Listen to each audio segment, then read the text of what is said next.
આયુષ્ય ક્યારે ઓછું થાય છે ઓછું થાય છે ઓછું થાય છે। હવે એક સમય એવો આવ્યો કે પોતાની સ્ત્રી હાથની સાથે જ્યારે એ રતિ ક્રિયા કરતા હતા, એકબીજા સાથે રમતા હતા, આમ કહેવાય ને કે સોંડમાં પાણી લઈને એકબીજા સાથે હોડી રમતા હતા, એ સમય પર એને ભાન ના રહ્યો, પાણીના અંદર ક્યારે ગયો ક્યારે જતો રહ્યો કે હવે એ ડૂબવા લાગ્યો છે, અને ડૂબવા લાગ્યો છે એટલે વિચારે છે કે પત્નીને બૂમ પાડે છે કે ભાઈ મને બચાવી દે। હવે અહીંયા પત્ની એમ કહે છે કે આ એટલા અંદર જતા રહ્યા છે કે જો હું બચાવીશ ને તો હું પોતે પણ અંદર જતી રહીશ। આ ગજેન્દ્ર મોક્ષ એ બીજું કોઈ નથી, ગજેન્દ્ર મોક્ષ એટલે આ આપણો જીવ છે। આપણે આ માયારૂપી દુનિયામાં, માયારૂપી જંજાળમાં એટલા મસ્ત થઈ જઈએ છે ને કે આપણને એવું લાગે છે કે આ જીવનભર મેં જેટલી પણ વસ્તુઓ મારા સ્ત્રી માટે, મારા પુરુષ માટે, મારા સંતાનો માટે, મારા માતા પિતા માટે કર્યા, એ બધી જ વસ્તુઓ, એ બધા જ વ્યક્તિઓ, એ બધા જ વિષયો મારા અંત સમય પર કામ લાગશે, હે ને? હું તો અહીંયા સુધી કહીશ કે આપણા માતા પિતા કામ નથી લાગતા, આપણા સંતાનો કામ નથી લાગતા, અને જે આ બધા આપણને મૂર્ખ બનાવવાના જે ધંધા કરે છે ને કે ભાઈ LIC ભરી લો, 20 વર્ષ પછી જો તમને આવું થશે, એ લોકો આપણને ક્યાં કામ લાગે છે? એટલા કોઈ કામ નથી લાગતું આપણને। LIC નો ભલે એક સ્લોગન હોય, યોગ ક્ષેમે વહામ્યહમ, હું તમારું ચલાવીશ, હું તમારું ઘર ચલાવીશ, એ બોલવા વાળો કૃષ્ણ હતો ગીતામાં, એને ચલાવ્યું છે આપણું ઘર। આ કઈ પૈસાથી કયો વ્યક્તિ આપણું ઘર ચલાવવાનો છે? નહીં ચલાવે।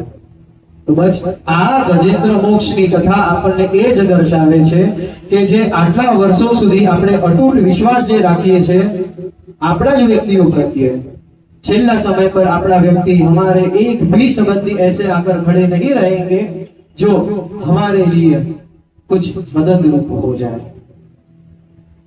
અને બન્યું શું? આજ બન્યું કે આ ગજેન્દ્ર મોક્ષ જે સમયમાં હજી अंदर डूबते जा रहा है, तब मात्र एक श्वास लेने का आधार तो उसका सूंड, बस આખું શરીર અંદર જતું રહ્યું છે, सूंड આમ બહાર જાય એથી શ્વાસ લે છે, અને હવે છેલ્લા ક્ષણમાં એને ઈશ્વરની યાદ આવી ત્યારે ભગવાનને યાદ કરે છે। જોજો, જ્યારે કોઈ ઉપાય નથી ને ત્યારે તો ભગવાન કામ લાગશે જ, એટલે ભક્તિ ના કહેવાય, હે ને? કોઈ જ નથી તો ભગવાને તો ઠેકો લીધો જ છે ને આપણો। હું તો શું ભાઈ, મને છેલ્લા ટાણે બોલાવી દેજો, હું આવી જઈશ। આપણો હલકો, આટલો ઈશ્વર આપણો હલકો છે, આટલો નબળો છે કે એક વારમાં બોલાવીને આવી જાય? કદાચ શક્ય છે અને કદાચ નથી, પણ આપણી વૃત્તિ કેવી છે, આપણા કર્મો કેવા છે, આ બધી જ વસ્તુ આના પર આધાર થાય છે।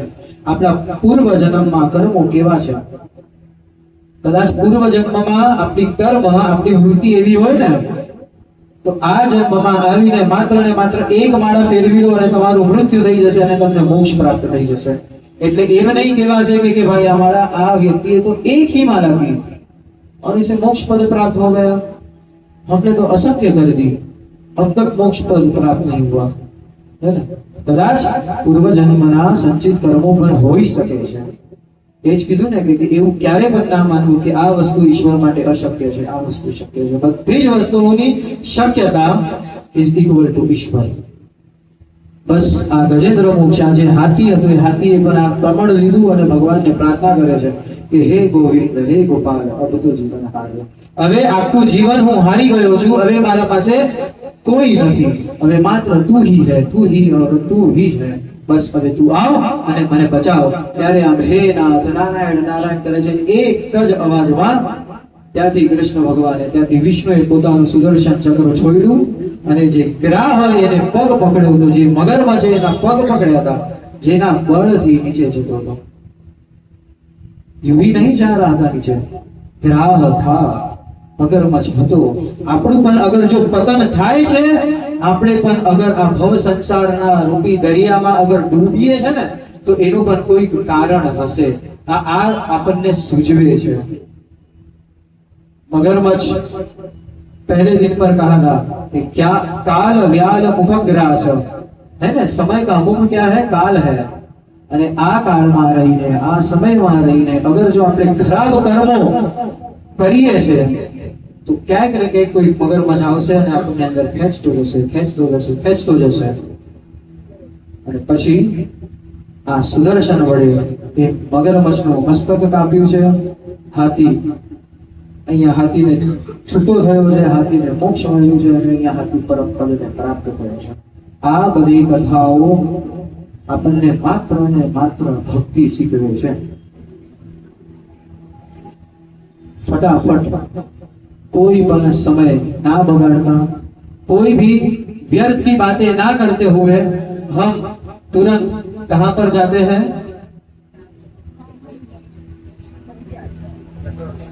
महसाणा राजा दशरथ नहीं हजी वार है, घणी बड़ी वार है.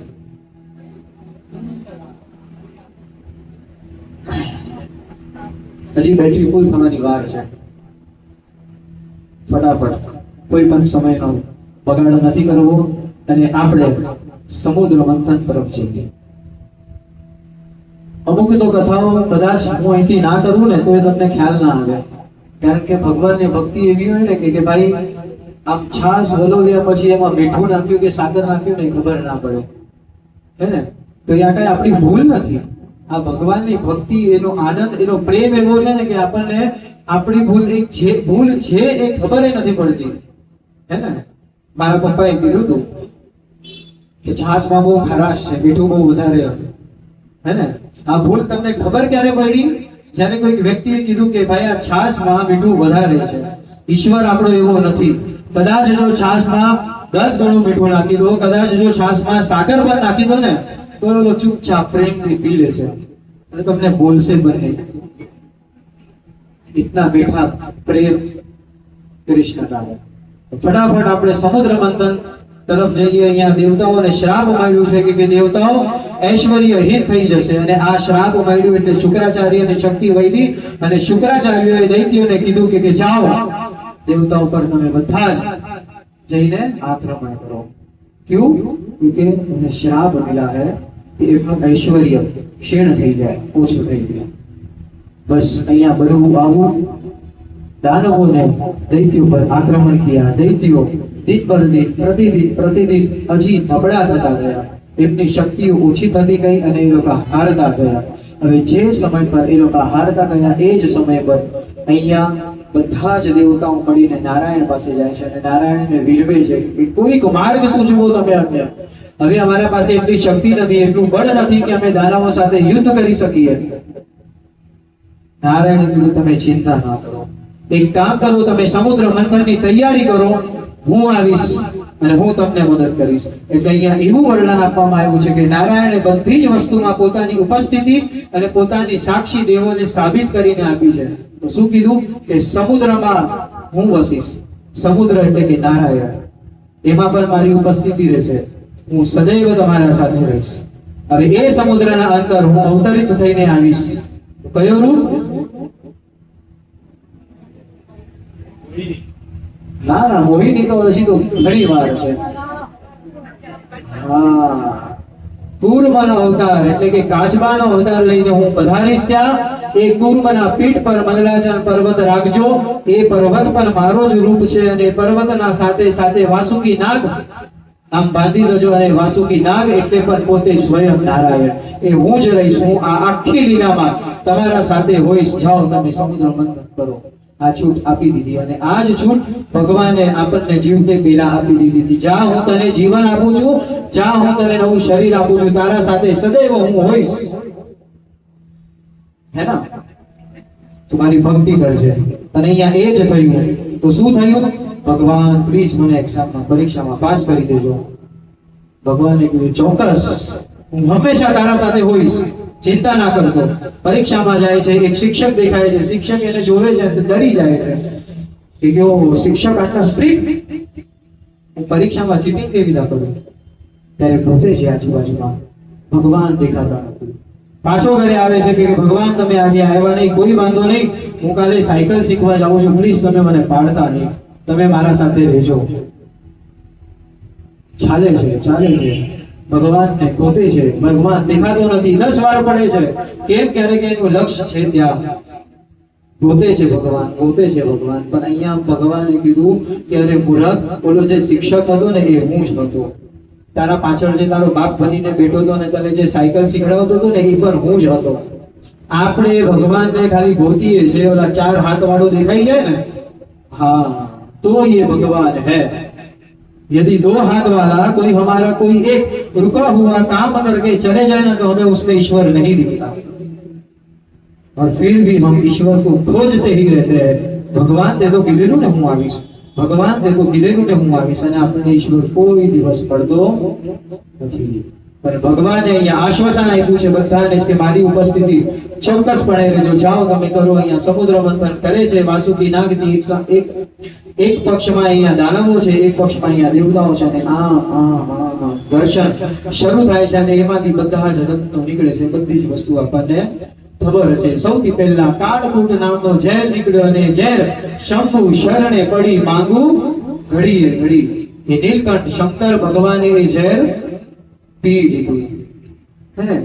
सोचिए हमारी भक्ति कैसी स्वार्थ वाली है. ईश्वर ने हमारे लिए जहर का प्याला पिया, फिर भी मांगू घड़ी रे घड़ी मारा कष्ट कापो. तने કેટલું કષ્ટ પડ્યું હશે એથી મને કાઈ લેવા દેવા નથી. મારા કષ્ટ કાપ. ભગવાન કાપે છે, બધાનું ગાડું ચાલે છે, બસ એવી हमारा जीवन चल रहा है. तो सबसे प्रथम कालकूट नाम का जहर निकला, फिर कामधेनु निकला, कामधेनु गाय निकली. એટલે અહીંયા કામધેनु ગાય ઋષિ મુનિઓ को दी गई કે જાઓ તમે ગાયોને દોહન કરો, દૂધ પ્રાપ્ત કરો, દૂધમાંથી ઘી પ્રાપ્ત કરો, ઘીમાંથી યજ્ઞ કરો. તમે આ ગાય તમને કામ લાગશે. और फिर उच्च श्रवा घोड़ा इंद्र को दिया, ऐरावत हाथी इंद्र को दिया. फिर बाद में कौस्तुभ मणि कोने धारण કર્યો तो नारायण ने धारण કર્યો. पारिजात वृक्ष निकला, पारिजात वृक्ष स्वर्ग में स्थापित किया. लक्ष्मी निकली, लक्ष्मी नारायण ने भरी गई. वारुणी देवी निकली, असुरोए प्राप्त કરી, અને પછી છેલ્લે અંતિમ धनवंतरी આવ્યા. और ये धनवंतरी एक कुंभ लेके आई. धनवंतरी भगवान एक कुंभ लेने आ गया, और इसमें था क्या?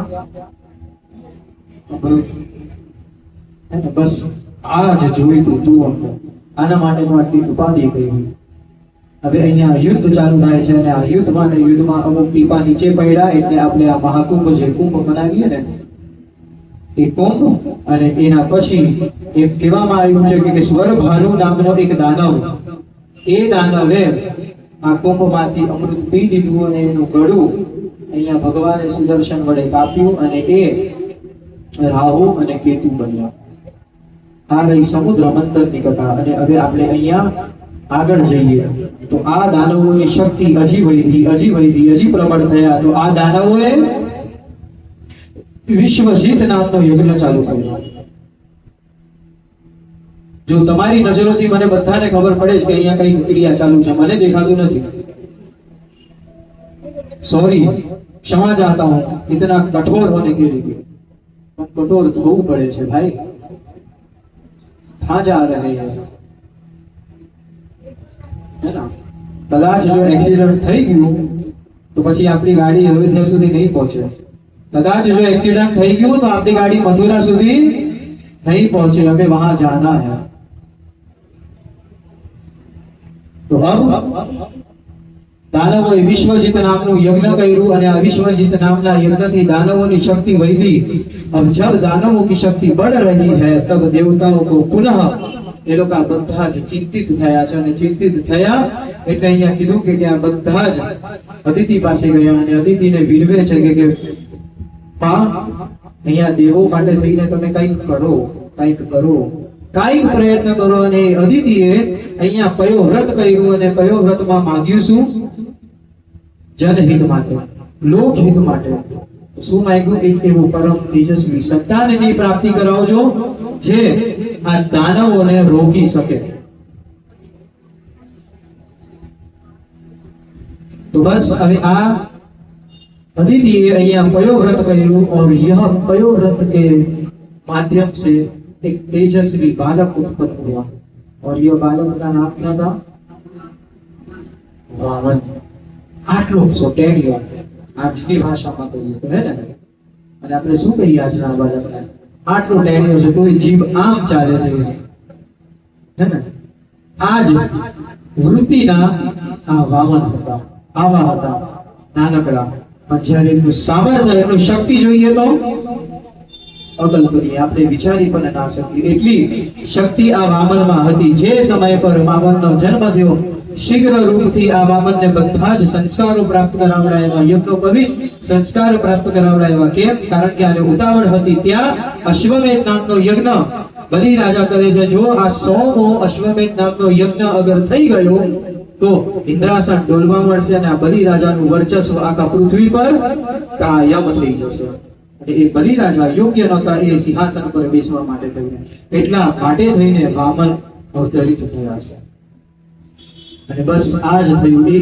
એક જગ્યા પર અહીંયા યજ્ઞ ચાલે છે, શુક્રાચાર્ય અહીંયા ઉપસ્થિત હોય છે અને અહીંયાથી ધીમે ધીમે ધીમે ધીમે આમ વામન પધારે છે. અને દર્શન છે કે એવું લાગે છે કે અહીંયા બધાની જ નજરો એક પ્રત્યક્ષ સૂરજ પાસે, સૂર્ય પાસે જાય છે અને બધા જ અહીંયા કહે છે કે એક સૂર્યની ઉપસ્થિતિ તો છે, અહીંયાથી આ બીજો સૂરજ કોણ આવે છે? એટલું તેજ, બીજા દ્વિતીય એવ ભાસ્કર, બીજો સૂરજ દેખાઈ ગયો ને એટલું તેજ એ વામનમાં છે. અને વામન અહીંયા તરત પધારે છે અને કહે છે, તો શું કહે છે કે બલિ રાજા, મારે તારા પાસેથી કંઈક દાન જોવે છે, હું આપીશ? બલિ રાજા કહે છે, માગો. એવું કોઈ વ્યક્તિ નથી જેને મેં દાન ના આપ્યું હોય, તમે માગો એ હું આપીશ. પાછો એક પ્રશ્ન કરે છે, પાકું હું જે માગીશ એ તું આપીશ? ત્યારે બલિ રાજા કહે છે, કહો, તમને મારા જેવો આપવા વાળો નહીં મળે. क्या कहा बलि राजा ने कि मुझसा दातार, मुझसा देने वाला आपको कहां पर भी नहीं मिलेगा. और प्रति उत्तर में यहां पर वामन क्या कहते हैं? मारा जेवो, मेरे जैसे मांगने वाला तुझे कभी नहीं मिलेगा. मारा जेवो मांगवा वाળો મૂર્ખ તને ક્યારેય નહીં મળશે. જે માગો ને તમે જે માગશો હું આપીશ. ત્યારે બલિ રાજા કહે છે, મમ ત્રીની બધાની છે, મને માત્ર ને માત્ર, વામન કહે છે, મને માત્ર ને માત્ર 3 પગ ભૂમિ, બસ આથી વધારે આથી વિશેષ મને કાંઈ ન જોઈતું. બસ 3 પગ ભૂમિ શું કરશો? કે મારે એક શાંતિથી બેસીને બસ મારે ભગવાનનું નામ જપ કરવું છે, એના માટે મારે 3 પગ ભૂમિ જોઈએ. ત્યારે અહીંયા વચ્ચે શુક્રાચાર્ય પધારે છે અને કુછ તો દાલ મેં કાલા હે. શુક્રાચાર્યને લાગ્યું ભાઈ કાંઈક તો ગડબડ ગોટાળો અહીંયા થવાનો છે. ત્યારે અહીંયા બલિ રાજાને રોકે છે કે ના, સંકલ્પ નહીં કરતો, જો સંકલ્પ કરીશ તો તું અટવાઈ જઈશ. પણ અહીંયા મનથી સંકલ્પ કરી દીધું છે, એક વચન, એક વાચા વામનને આપી દીધી છે કે ભાઈ તું જે માંગીશ હું આપીશ. વામન અહીંયા એને ઉકસાવે છે, જલ્દી કર, હાલ, એ કીધું તું હું આપીશ. હવે વિચાર છે એનો, માત્ર ને માત્ર 3 પગ ભૂમિ તો તારા પાસેથી માંગી છે. ત્યારે તરત જ બલિ રાજા અહીંયા સંકલ્પ લીધું. શુક્રાચાર્ય નાળચામાં ઘૂસે છે, દર્ભ નાખે છે. આ બધી જ કથા પછી એમ કહેવાય કે અહીંયા બલિ રાજાએ સંકલ્પ પૂર્ણ કર્યો. પાણી આમ કરીને છોડ્યું એટલે શુક્રાચાર્ય અહીંયા પાછા પ્રગટ થયા કે નહીં, આ યોગ્ય નથી, આ યોગ્ય નથી. અને જોતા જોતા જોતા જોતા એમ કહેવાય કે આ વામનની આટલી જે નાનકડી એવી કાયા હતી ને આજે વિરાટ પુરુષ બન્યા છે. અને બસ બલિ રાજા, શુક્રાચાર્ય અને બીજા બધા ખાલી માત્ર ને માત્ર આમ વામન જોયે કે આ ક્યાં વામન આટલા હતા અને આટલો નાનકડો વામન, इस नानकड़ी इतनी छोटी सी काया से विराट पुरुष किस प्रकार बन गए? अचंभित बने. तो ये बलि राजा तो वचन आप्યું છે કે આપ જો માંગોગે મેં दूंगा आपको. તો અહીંયા વિરાટ થયા પછી વામને કીધું, બોલ પહેલું પગલું ક્યાં મૂકું? ત્યાં કહે છે કે ઉપરના 7 લોક છે, બધી જ જગ્યાએ મારો વર્ચસ્વ છે, બધી જ જગ્યાએ મારો રાજ છે. ઉપરના જે 7 લોક છે તમે માપી લો. तो आप पहला पग पर ऊपरना 7 लोग मापी लीधा. दूसरा पैर कहां रखो? तो कहे छे के बीजो पग आ मृत्यु लोकना नीचे 7 लोग छे, ए 7 लोग पर તમે માપી લો. તો હવે વિશ્વમાં અહીંયા આ પૃથ્વીમાં બીજી કોઈ જગ્યા જ નહોતી કે ત્રીજો પગ મૂકે. अब वामन ने कहा कि बोल तीसरा पैर कहां रखो? तब एक प्रश्न यहाँ पर बलि राजा ने पूछा है कि नाथ एक प्रश्न है, एनो जवाब આપી दो. तो कह सके कि શું? तो यहाँ बलि राजा यहाँ पर पूछता है कि दान बड़ा या दान देने वाला दानी बड़ा? तब बलि राजा कहता है कि दानी दान से भी बड़ा है. तब कहता है मैंने मेरा सर्वस्व आपको अर्पण कर दिया, सब चीज सब मैंने आपको अर्पण दे दिया, पूर्ण दान दे दिया, अब मैं एक बाकी हूं और मैं मेरे दान से भी श्रेष्ठ यानी कि दानी अब तक हूं, रखिए मेरे મસ્તક પર तीसरा पैर। અને આમ કરીને ત્રીજો પગ મૂકે છે અને અહીંયા આ બલિરાજાનો જે અભિમાન છે એ તોડે છે। અહીંયા શું જોઈતું તું કોને? આટલા મોટા વિરાટ પુરુષનો બ્રહ્માંડ આટલો અને 3 પગ ભૂમિ માટે તમારા પાસે આવે નહીં। એને જોઈતું નહોતું કે પ્રહલાદના વંશમાં કોઈ दानव रहे। केम? क्योंकि नरसिंह के अवतार में भगवान ने प्रहलाद से वचन किया था कि तारा वंश में हूँ कोईનું मृत्यु नहीं करूं અને એ મૃત્યુ ના કરવા માટે થઈને અહીંયા આ પ્રહલાદના સંતાન વિરોચનના સંતાન આ અહીંયા બલિરાજા અને એ બલિરાજાનું અભિમાન मस्तक पर पैर रख के यहाँ पर अभिमान तोड़ा है और जो समय पर अभिमान टूटा ત્યારે વામન કહે છે કે બોલ હવે તારે શું જોવે છે? પ્રભુ હવે મને કાંઈ જ નથી જોઈતું, બસ એક આશા, એક અપેક્ષા છે, એક ઈચ્છા છે કે તમે સદાય મારા નજરની સામે રહો, મારાથી તમે દૂર નહીં જતા, બસ મને સદાય તમારા દર્શન થાય, કંઈક એવું કરો। તબ વામનને એમને એક આશીર્વાદ આપ્યો। તો શું કીધું કે જાઓ આજથી સુતલ આજથી પાતાળ તમારે પાતાળ લોકમાં રાજ કરવાનું છે। તો કે પ્રભુ તમે નહીં હશો મારા સામે? નહીં, મને તમારી ઉપસ્થિતિ જોવે જ છે। ત્યારે આ વામન આ વિષ્ણુ વિશ્વનો નાથ એના ભક્તના ત્યાં દ્વારપાલ બનીને ઉભો રહી ગયો।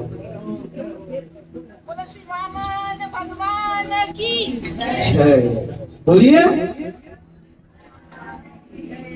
हाँ।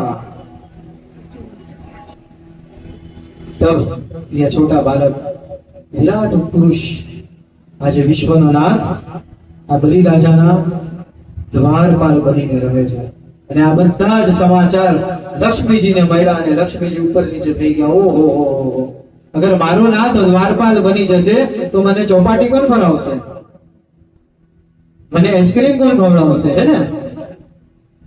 હું મારા નાથ વગરની થઈ જઈશ, હું અનાથ થઈ જઈશ। લક્ષ્મી કહે છે કે નાથ વગર મારું જીવન કાંઈ જ નથી। એટલે લક્ષ્મી પણ નીચે જાય છે અને લક્ષ્મી કહે છે અહીંયા બલિરાજાને કે ભાઈ મને તારા પાસેથી એક અપેક્ષા છે। તો કે શું? બોલો। મારો કોઈ ભાઈ નથી, તમે મારો ભાઈ બનશો? બલિરાજા કહે છે મારી કોઈ બેન પણ નથી, હાલો હું તમારો આજથી ભાઈ અને તમે મારા બેન। આમ રાખડી બાંધે છે અને રાખડી બાંધતા અહીંયા પ્રતિજ્ઞા કરે છે કે હું માગીશ તું આપીશ ને? જોજે હમણાં જ રાખડી બાંધી છે તે, તું મારો ભાઈ છે, હું જે માગીશ તું મને આપીશ ને? બલિરાજા કહે છે કે ભાઈ આ 3 પગ ભૂમિ વિરાટ પુરુષને નારાયણને આપી દીધું અને સાક્ષાત લક્ષ્મી અગર મારા ત્યાં કંઈક માગવા આવી છે હું ના આપું તો મારું નામ બલિરાજા નહીં। તું માગ, શું જોવે છે? તો કે લાવો મારો વર પાછો। है ना?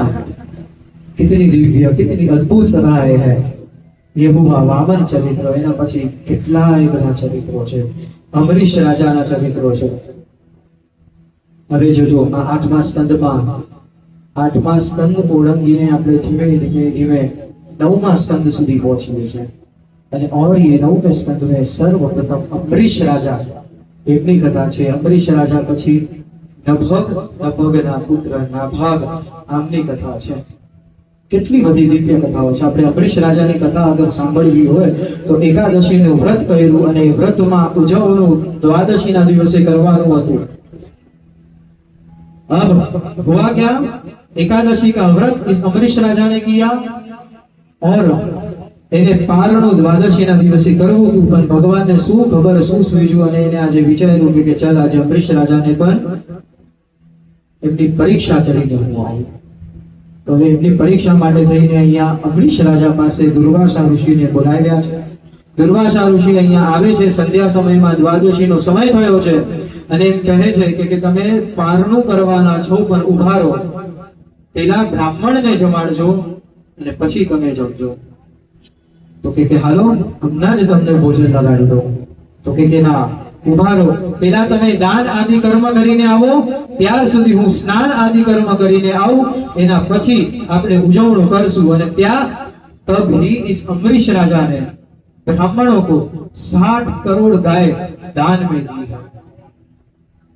કેટલી 60 કરોડ। કલ્પના તો કરો, એટલા માટે આ ગોધરા કીધી છે, ગાયોની ભૂમિ કીધી છે। યોગી કૃષ્ણ દોડે નહીં ચલ્યા વૃંદાવન મથુરા, આટલી ગાયો હતી એટલા માટે એના પાછળ ગાંડા થયા અને એમનું રક્ષા કરવા આવી। तो ये 60 करोड़ गाय इस अम्बरीश राजा ने दान दी। और यहाँ पर नजर गई कहाँ पर? दुर्वासा ऋषि पर। स्नान आदि कर रहे हैं, तप कर रहे हैं और मन चंचल बना है कि यदि द्वादशी पूर्ण हो जाए और त्रयोदशी बैठ जाए तो मेरा संकल्प, मेरा ये व्रत अधूरा रह जाएगा। तो ब्राह्मणों ने पूछे छे कि भाई હવે કરવું શું? दुर्वासा ऋषि હજી આવ્યા નથી, જમશું એમને જમાડશું નહીં ત્યાર સુધી અમારું આ વ્રત પૂર્ણ નહીં થાય, ઉજવણું નહીં થાય। ત્યારે બ્રાહ્મણ એક માર્ગ સૂચવે છે। તો શું? તો કહે છે કે હાથમાં જળ લો અને જળનું પાન કરી जाओ, એટલે પારનું થઈ પણ ગયું કહેવાય અને જમ્યા નહીં એમ પણ કહેવાય। ये बीच का मार्ग उपाय ब्राह्मण ने दिया।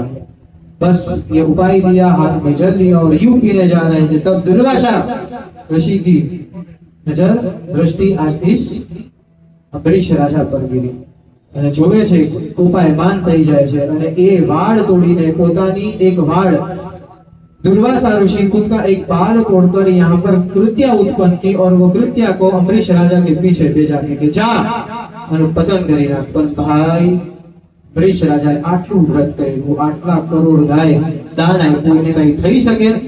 ના થઈ શકે। તો થયું શું? અહીંયા વિષ્ણુ ભગવાન સુદર્શન ચક્ર છોડ્યું છે અને એ સુદર્શન ચક્રે કૃત્યાનો વિનાશ કરી નાખ્યો છે। અને એ જ સુદર્શન ચક્ર હવે કોના પાછળ પડ્યું? दुर्वासा ऋषि पाछळ सतत भ्रमण पृथ्वी करता રહ્યા પણ સુદર્શન શાંત ના પડ્યું। મનોમન ઈશ્વરને પ્રાર્થના કરે છે, મને કોઈક એક એવું સ્થાન સૂચવો તમારું કે ત્યાં આવીને આ સુદર્શન પણ શાંત થાય અને મારો જીવ બચી જાય। ત્યારે ઈશ્વર એ દુર્વાસાને એવું મનમાં ભાવ નાખે છે કે ઈશ્વર નહીં, મૂર્ખ તું મારા ભક્ત પાસે જા। તો કોણ? તું અમ્બરીશ રાજાના ચરણોમાં પડ એટલે આ સુદર્શન ચક્ર તને બચાવી દેશે, સુદર્શન चक्र तने काई नहीं करे। और तब जाके यह दुर्वासा ऋषि अम्बरीश राजा का चरणों को स्पर्श करते हैं, माफी मांगते हैं, क्षमा मांगते हैं और तब यह सुदर्शन चक्र लुप्त हो जाता है। आवा दानवीर लोहीमांथी राम जन्मे। आ कोनु अम्बरीश राजा कोनु लोही हतुं? रामना वंशज। राम कोना वंशज હતા? रामना। અને આથી હજી થોડી નીચે પીढ़ी उतरीए એટલે આપણને ખબર પડે કે हरिश्चंद्र है ना, नाम तो सभी ने सुना ही होगा। और यदि हम कुछ कर ले, 2 गुणगान खुद के गा ले और तब हमें पता चलता है, कोई एक फलाना व्यक्ति हमें कहता है कि भाई तू बहुत दानवीर हरिश्चंद्र बनी गयो है ना। तो सोचो यदि अम्बरीश राजा ने इतना दान किया है तो इस हरिश्चंद्र ने कितना दान किया होगा। तो हरिश्चंद्र ने क्या दान किया? तो बस વધારે લાંબી કથા ના કરતા હરીશ રાજાએ પોતાની પત્ની અને પોતાનો પુત્ર એટલે કે રોહિત એનું દાન આપી દીધું છે। ઈશ્વર પરીક્ષા લેવા આવે છે, બધી જ વસ્તુ ત્યાગવાનું કહે છે, બધી જ વસ્તુ ત્યાગ કરી દે છે। इस हरिश्चंद्र राजा એ સ્મશાનમાં કામ કરે છે અને સ્મશાનમાં જોયું તો મળદું કોનું આવ્યું? પોતાના સંતાનનું મળદું પોતાના સામે આવે છે અને પોતાના સંતાનને આમ કફન ઓઢાવીને આમ બાળે છે। આટલી ગંભીર કેમ? કારણ કે ઈશ્વરે કીધું છે, ઈશ્વરે દાન માંગવાનું કીધું તો દાનમાં બધી જ વસ્તુ આપી દે। આવા દાનવીર થઈ ગયા છે। મયુરધ્વજ રાજા, આપણે સત્યનારાયણની કથા કેટલી બધી સાંભળી લીધી है ना। इसमें इस मयूरध्वज राजा किया एक उल्लेख आता है। मयूरध्वज राजा ने क्या दान किया? शू दान કર્યું है? सुना है? हाँ, याद है? नहीं है ना। ईश्वर आए और मयूरध्वज राजा से कहा कि मैंने आज तारा पासे थी दान जोड़े છે, तू मुझे दान दे, मुझे दान चाहिए। जो जो भगवान भिक्षुक बनीने आया છે एक भक्त पासे, और क्या कहा કે આલે આ કતાર અને તું તારા હાથેથી કરવતથી પોતાનું શરીરની બે ફાડ અલગ કર અને તારા એક શરીરના 2 ભાગ મને અર્પણ કર। और इस मयूर ध्वज राजा ने अर्पण કરી ચૂક્યા છે। આવા વ્યક્તિઓ પરમ ભક્ત, તે છતાં પણ આ ભક્તોની પરીક્ષા આવી થઈ છે, તો પછી આપણી પરીક્ષા કેવી જવી જોઈએ? તે છતાં પણ હસતા રમતા આપણા આંગણે ક્યાંય પણ એમ જોઈએ તો એક મહેસૂસ થાય, એક અનુભૂતિ થાય કે આ ઈશ્વર છે। અને એ જ અનુભૂતિ કરવા માટે થઈને શુકદેવજી પરીક્ષિત મહારાજને 9મા સ્કંદ સુધી લઈ જાય છે। અને જે સમય પર 9મો સ્કંદ આવ્યો એટલે એ અનુભૂતિ ધીમે ધીમે નાના ભડકારો આપણા મનના અંદર વાગવા માંડ્યા। અને શું? રામ રામ રામ। હે ને? આટલા પાપ કર્યા, તે છતાં પણ એક અનુભૂતિ થાય કે હા, હું રામના નજદીક પહોંચું છું। હા, રામ મારામાં પ્રવેશ કરે છે, સાહેબ આમ રૂવાડા ઉભા થઈ જાય। ત્યારે આપણને અનુભવ થાય કે મારા પાપ ગયા ક્યાં, કે કેટલા અકૃત્યો કર્યા છે, એ બધી જ વસ્તુ ગઈ ક્યાં? હે ને? આ રામના નામનું મહત્વ છે। ર આની માત્રા અને મ એમ કીધું છે કે આ ર અક્ષર દાહક તત્વ છે, એટલે કે અગ્નિનો તત્વ, એટલે કે ર। અને આની માત્રા એટલે કે તાપક તત્વ, એને તાપ આપે છે, સૂકવે છે। જે પ્રમાણે એક કપડા, ભીના કપડા સૂર્યની તેજમાં સુકાઈ જાય ને, उसी प्रकार से। और फिर म तत्व यानी कि शीतल तत्व, चंद्रना प्रतिबिंब ना जे। देखिए कि एक राम क्या करता है? राम का एक नाम र से, र की माध्यम से अग्नि, और अग्नि के माध्यम से हमारा बद्धा हमारे सभी ताप और दुख जला देता है, बाड़ी नाखे छे। અને એ જે અગ્નિ થઈ એમાંથી જે ભસ્મ બની સૂર્યના તાપથી સૂકવી દે છે। और फिर हमें परम शांति, परम शीतलता આપણને અનુભવ કરાવે। કોણ? આ મ તત્વ। એટલે કીધું છે કે રામ નામ બોલતા જ तरत शांति की अनुभूति થાય છે। होती है ना शांति की अनुभव? क्यों? क्योंकि उसका अंतिम अक्षर म चंद्र समान है, वो शीतल तत्व हमें प्राप्त करता है। और कृष्ण का नाम लो तो तूफान करवाना बनता है ना? કેમ? કેમ કે કૃષ્ણ એ માયાના અધિપતિ દેવ છે, અને માયા એટલે આપણને જે ખેંચે છે, આ કર્ષયતિ ઇતિ કૃષ્ણ, જે પોતાના તરફ આપણને ખેંચે છે, જે માયાના તરફ આપણને ખેંચે છે, એ આ કૃષ્ણ છે। એટલા માટે આમ કૃષ્ણનું નામ લઈએ ને એટલે કંઈક ને કંઈક મસ્તી આપણને સૂઝી જ જાય। પણ મસ્તી પછી કરવાની છે, પેલા મર્યાદામાં રહો। क्यों? क्योंकि आज हमारे घर राम आने वाले हैं। जो रामचरितमानस रामायणનો જે આ આખી કથા છે, કેવી દિવ્ય કથા છે। તમે વિચારો કે રામના લગ્ન થયા, હે ને? क्या ज्योतिषों ने कुंडली नहीं देखी होगी राम की? है ना? अवश्य देखी होगी। क्या ज्योतिषों ने सीता माँ की कुंडली नहीं देखी होगी? अवश्य देखी होगी। किसी ज्योतिष ने यूं कहा कि नहीं, अगर जो राम के साथ सीता को ब्याही गई तो सीता को मफतनु वनवास મળશે, है ना? यह शायद पता होता तो सीता लग्न ना करत राम સાથે। नहीं, મર્યાદા એ છે ધર્મની કે જે સામે આવે ને લડી લો। આ ધર્મની મર્યાદા છે। એટલા માટે થઈને રામ સીતા બંને એક પુરુષ અને પ્રકૃતિના રૂપ હતા, ઈશ્વર અને શક્તિના રૂપ હતા। બધી જ વસ્તુઓનું ખબર હોવા છતાં પણ જીવન જીવ્યું, દુઃખ સહન કર્યું, હે ને? એક સમયની વાત છે, દશરથ સુવે છે।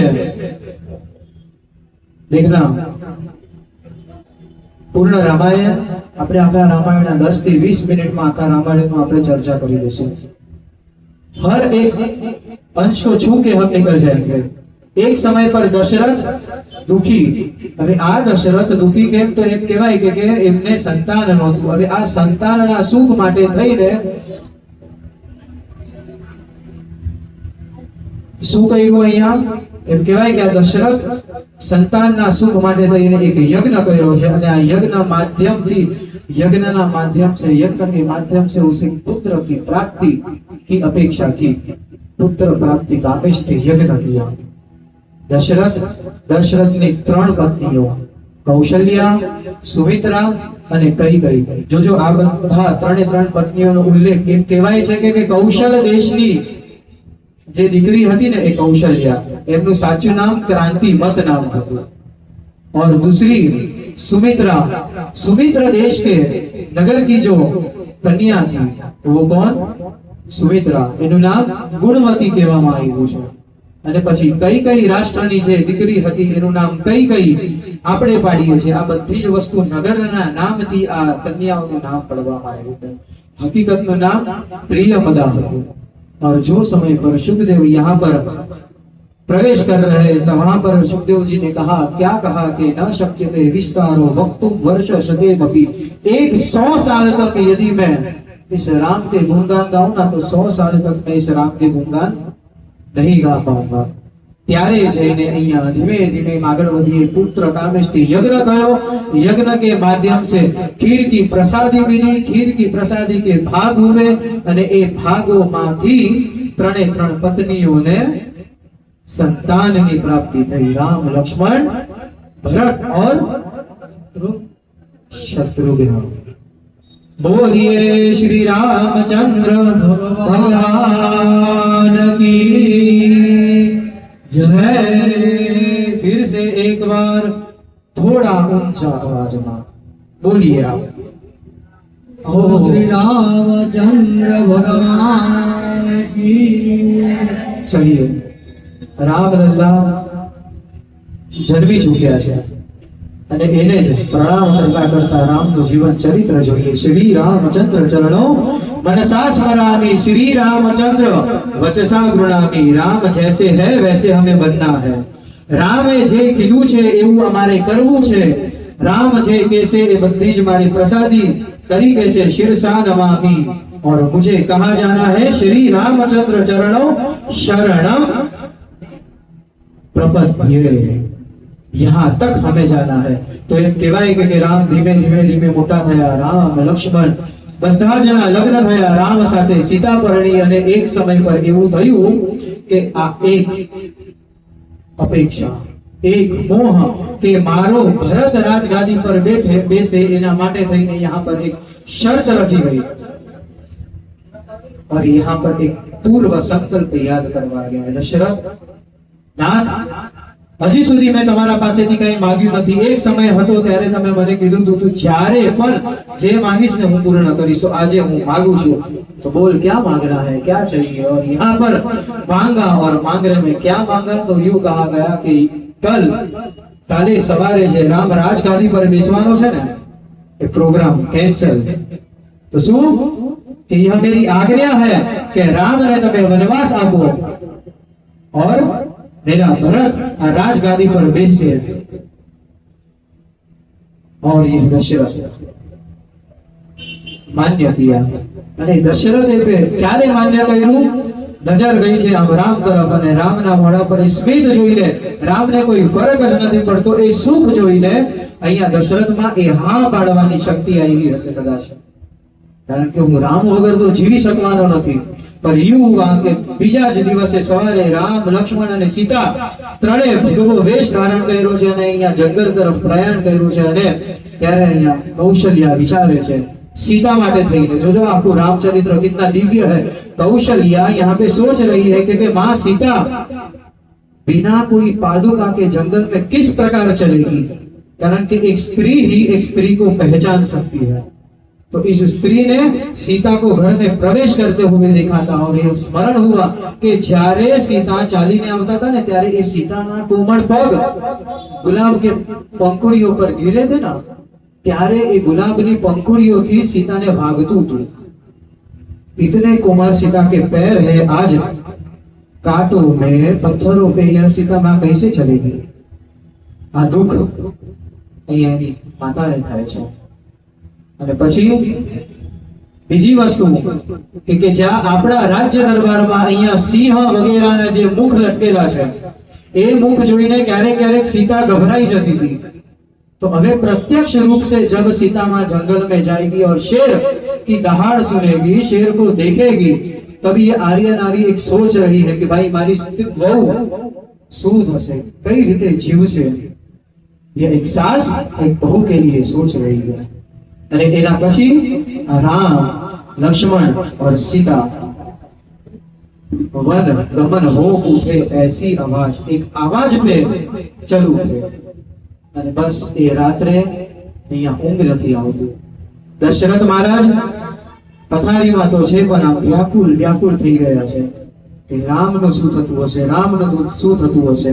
ત્યારે આમ આંખ બંધ કરે એટલે એક સામે પુરુષ દેખાય છે અને પુરુષ હાસ્ય કરે છે।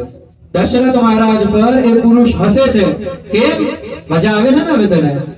ત્યારે દશરથની આંખ ખુલી જાય છે અને કહે છે કૌશલ્યાને કે શું મને ઊંઘ નથી આવતી, આંખ બંધ કરું છું તો મુझे કોઈ दिख रहा है सामने, કે તમને રામની ચિંતા થાય છે ને એટલે, બીજું કાંઈ નથી, પણ શાંતિથી સૂઈ જાઓ, શાंति सूई जाओ। पांची आंख बंद करे छे, फिर से आंख बंद कर रहे हैं और फिर क्या देखा, एक स्त्री एक पुरुष रो रहे हैं यहाँ पर। फिर से आंख खुली, फिर से यहाँ पे कौशल्या से कहा कि મને ઊંઘ નથી આવતી, મારું મન બહુ બેચેન થાય છે, મને કંઈક ને કંઈક આંખ સામે દેખાય છે। પાછું આશ્વાસન આપે છે કે નાથ આપણું સંતાન આપણા પાસે નથી ને એટલે આપણને આવું થાય છે, તમે સૂઈ જાઓ, જો તમને કઈ થશે તો આપણું રાષ્ટ્ર નબળું પડી જશે, નહીં વિચારો આવો। पुनः आंख बंद की और सामने देखा और एक स्त्री और एक पुरुष दशरथ से कह रहे हैं यहाँ पर, तो क्या क्योंकि मजा आवे छे ने, पुत्र वियोग में आपको मजा आ रही है ना, तमे मारा पुत्रनी हत्या करी छे। तो कौन?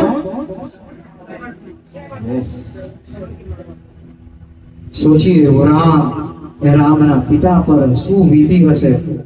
राम जिनके घर जन्मे है पहली ही रात्रि कितना वियोग, અને એ વિયોગ તો છોડો પણ એ કર્મનો જે દંડ છે એ રામે રામના પિતાને પહેલી રાત્રે આપી દીધો। અદ્ભુત ચરિત્ર આ રામાયણ છે। અને પછી આગળ ગયા, જંગલમાં ગયા છે, વનમાં રખડે છે, અહીંયાથી ત્યાં જાય છે અને એ યાત્રાની વચ્ચે શબરી મળ્યા। શબરીના જે બોર હતા, એઠા બોર એ ખાય છે અને પછી અહીંયા એમ કીધું કે જે સમય પર શબરીના એઠા બોર અહીંયા આ રામ ખાય છે ત્યારે લક્ષ્મણ કહે છે કે નાથ ભાઈ બહુ થઈ ગયું, હવે કેટલા એઠા બોર તમે ખાશો, बस कीजिए, आप नाथ हो, जगत के नाथ हो। ત્યારે કહે છે અરે લક્ષ્મણ આ ફળ જેવું તો ફળ, ऐसा मधुर फल मैंने अब तक मेरे जीवन में खाया ही नहीं। बस વખાણ કરતા જાય છે અને એક એક ફળ ખાય છે, એક ફળ ખાધું તો પાછા હજી એક વખાણ।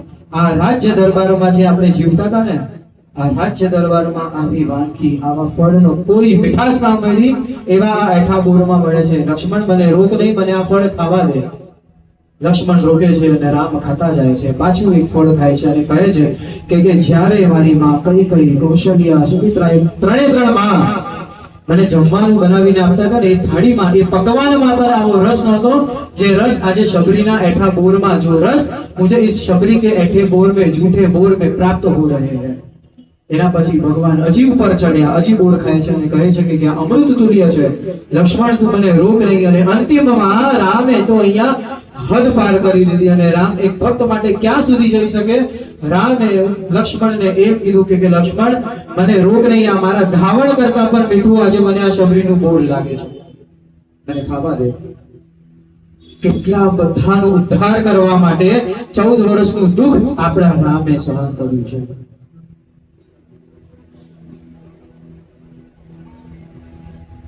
અને પછી મંત્રા માટે લોકો અપશબ્દ કહે છે અને ત્યારે રામ મંત્રા માટેની પણ જે વાતો કરે છે, વાંચજો જ્યારે રામચરિતમાનસ, ત્યારે એમ કહે છે વનના લોકોને રામ કહે છે કે તમે મંત્રા પર આંગળી ન ઉપાડતા। કેમ? કારણ કે મંત્રાના આ બે વચનથી આખું રાષ્ટ્ર બચી ગયું છે। કેમ? તો કીધું કે જો અગર મંત્રાએ મને વન જવાનું આજ્ઞા ના આપી હોત ને તો કદાચ મારા પિતા જે મૃત્યુ પામ્યા છે ને એ મૃત્યુ જોઈને હું જીવતો ના રહ્યો હોત, અને જો હું જીવતો ના રહ્યો હોત તો અમારા 4 ભાઈઓ પણ મારા વિયોગમાં મરી ગયા હોત। તો આ 4 ભાઈઓ પણ જીવિત છે અને હું પણ જીવિત છું। આ મંત્ર ને કોઈ વેણ બોલતા નહીં. આ મંત્ર માટે થઈને પણ સારું વિચાર કરે છે. અને પછી લોકો આવે છે ને પૂછે છે તમે ક્યાંથી આવ્યા? તો કહે છે કે અમે અયોધ્યા વાસી છો. તો પૂછે છે તમે કઈ કઈને જોયા? તમે સુમિત્રાને જોયા? તમે કૌશલ્યાને જોયા? તો બધા હા પાડે છે કે હા હા અમે બધા તારી ત્રણે ત્રણ માતાઓને જોઈને આવ્યા છે. તો અહીંયા રામ પૂછતા નથી કે મારી માં કેમ છે. રામ તરત જ જઈને ભેટી પડે છે અને પગે લાગે છે અને ભેટીને એમ કહે છે કે આજે હું મારા ત્રણ માને ભેટું છું. આ આનંદ આ તમારામાંથી મને આનંદ પ્રાપ્ત થાય છે. तो राम हमें यही सिखाते हैं कि किस प्रकार બધી જ જીવોનું, બધા જ વિષયોનું, બધા જ વ્યક્તિઓનું આપણે કઈ રીતે માન મર્યાદા સાચવી શકીએ છીએ. કોઈ વ્યક્તિ આપણા માટે સારું કરતું જ નથી. જે મમ હિતનું, આપણા હિતમાં જે છે ઈશ્વર એ જ કરવાનો છે. એનાથી વિશેષ ઈશ્વર કાંઈ નહીં કરે. જે પણ થાય છે એ ઈશ્વર સારા માટે જ કરે છે. હું હરિનો હરિ જે મમ રક્ષક, એ વિશ્વાસ, એ ભરોસો આપણા મનમાંથી જવો જોઈએ. એ ભરોસો જાય નહીં, એ ભરોસો જાય नहीं. कुछ ऐसी दिव्य लीलाएं है रामनी.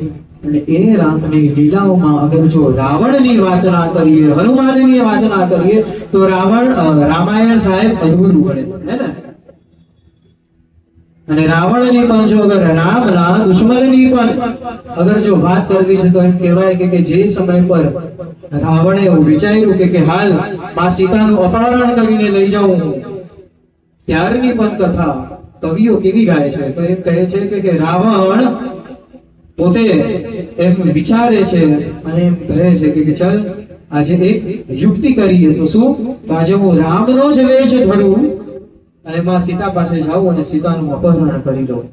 રામનો વેશ લીધું, ધીમે ધીમે આગળ જાય છે અને ક્ષણિક કંઈક થાય છે એટલે પાછું એ રામમાંથી રાવણ બની જાય છે. અને અહીંયા કવિઓ એમ ગાય છે કે જે સમય પર રાવણે રામનું વેશ ધારણ કર્યું ને ત્યારે એને સીતામાં માં દેખાવા માંડી. તો કે આ માનું અપહરણ હું કઈ રીતે કર્યું? રામનું વેશ ધારણ કરીને અહીંયા રાવણની બુદ્ધિ સુધરી ગઈ. ત્યારે એને યાદ આવ્યું કે થોડાક એવા પૈસા માટે, થોડાક એવા મોહ માટે મેં મારા ભાઈની બધી જ સંપત્તિ લૂંટી લીધી, હે ને? આ બધી જ વસ્તુ પરિવર્તન થઈ ગઈ. શુદ્ધમાંથી એની બુદ્ધિ, એની ચિત્ત શુદ્ધ થઈ ગઈ. કેમ? मात्र ने मात्र राम नो भेष उस रावण ने लिया इतने में ही. सोचिए. अरे ये બધું તો છોડો સાહેબ, આ એ યુગની વાત હતી. આ યુગની વાત અગર કરવી છે તો ક્યારેક ઓલા અરુણ ગોહિલને પૂછજો, હે ને? એના કેટલા ઇન્ટરવ્યુમાં એને કીધું છે કે હું એરપોર્ટમાં જાઉં, લોકો મને પગે લાગતા હતા, મને સિગરેટ દારૂ પીવાની આદત હતી, પણ રામના એ વેશભૂષાએ માત્ર ને માત્ર એક્ટિંગ એ મારા મસ્તક પર, એ મારા બુદ્ધિ પર એ પ્રભાવ પાડ્યો કે મને એ અંદરથી અનુભૂતિ થવા માંડી કે નહીં, આ બધા દોષો છે, મારે આનાથી દોષ રહિત થઈ જવું જોઈએ. અને એ રામાયણ પછી એના પોતાના શબ્દો કે મને કેટલાય એવા પાત્રો મળ્યા છે, કેટલા સારા પાત્રો મળ્યા છે, કેટલા સારા પાત્રો નથી મળ્યા, હે ને? કુપાત્ર ભજવવાના પણ મને રોલ મળ્યા છે, પણ મેં કોઈ દિવસ એ રામની છબી પર ક્યાંય કલંકિત થઈ જાય ને એટલા માટે મેં કોઈ કુપાત્રના રોલ પણ નથી કર્યા. આ રામનો પ્રભાવ હજી સુધી છે. એટલે જ મેં કીધું હતું કે આ આપણું સમાજ, આ આપણા ભારતીય સંસ્કૃતિમાં માતા પિતા મિત્ર બધાનું સન્માન કરવાનું આદર અગર ક્યાંકથી આવતું હોય ને તો આ માત્ર રામના નામથી આવે છે. કારણ કે રામે માતા પિતાનો આદર કર્યો હતો, રામે ભાઈનું આદર કર્યું હતું, રામે દુશ્મનનું આદર કર્યું હતું, રામે એક સેવકનું આદર કર્યું, હે ને? હર એક વિશેષણો તમે સામે મૂકો, રાવણે બધાને પ્રામાણિકતા પૂર્વક આદર આપ્યા છે. અહીંયા સુધી રાવણે કીધું છે કે રામે કીધું છે કે લક્ષ્મણ જા તું રાવણ પાસે. કેમ? કહે છે કે એના પાસે પરમ જ્ઞાન છે, જા તું એના પાસે જ્ઞાન માંગીને આવ, એ તને જ્ઞાન કામ લાગશે. ત્યારે લક્ષ્મણ જાય છે. રાવણ જ્ઞાન નથી આપતો અને જ્યારે લક્ષ્મણ રામ પાસે પાછો આવે છે અને પૂછે છે કે ગુસ્સામાં લક્ષ્મણ, મેં રાવણને કીધું મને વિદ્યાનું દાન આપ, મને જ્ઞાનનું દાન આપ, પણ રાવણે મને કઈ આપ્યું નહીં, કુછ નહીં દિયા. તો કે ક્યું કુછ નહીં દિયા? આપશે તો જા પાછો. ત્યારે રામ પૂછે છે તું ક્યાં બેઠો હતો? તો કે એના મસ્તક પાસે. તો કે નહીં, દાસત્વ ભાવ રાવણ માટે તું તારા મનમાં જાગૃત કર, તું રાવણના પગ પાસે બેસ. રામ ક્યું તુમે જ્ઞાન નહીં દેખે? હે ને? ત્યારે રામ પોતાના ભાઈને શીખડાવે છે કે મારા પરમ દુશ્મન એના પગ પાસે જઈને બેસ, તારા મનમાં દાસત્વ ભાવ લાવ, ત્યારે જઈને તમે જ્ઞાન મળશે. આવું શીખડાવવા વાળો વ્યક્તિ, આવું શીખવાડવા વાળો દેવ भारत को छोड़कर अन्य कहीं और मिलेगा? ऐसे दिव्य चरित्र आऊ रामायण. विचारो अगर પોતે સુખદેવજી એમ કહેતા હોય કે ભાઈ હું 100 વર્ષ સુધી અગર જો રામના ગુણગાન ગાઉં તો 100 વર્ષ ઓછા પડશે, તોય એ ગુણગાન ઓછા થશે नहीं. एवं दिव्य चरित्रों से और जिस क्षण की हमें उत्कंठा से राह थी એટલે કે કૃષ્ણ જન્મ, આપણે તેના તરફ જઈએ. પર એક 5 મિનિટ આપણે ભગવાનનું ભજન કરી લઈએ તો કદાચ આ જ્ઞાનથી મગજ જો ભારે થઈ ગયું હોય ને તો આપણે સાવ હળવા આનંદિત થઈ જઈએ, નાચી ઉઠીએ. એના માટે થઈને આપણે તૈયારી કરવાની છે. તો આપણે એક ભજન કરીએ અને એના પછી કૃષ્ણના ચરિત્રનું, કૃષ્ણના જન્મનું ગુણગાન ગાશું આપણે. ચાલીએ. બોલો શ્રી રામચંદ્ર ભગવાન કી જય. ભય પ્રગટ કૃપાલા દીન દયાલા કૌશલ નિરમિત માયા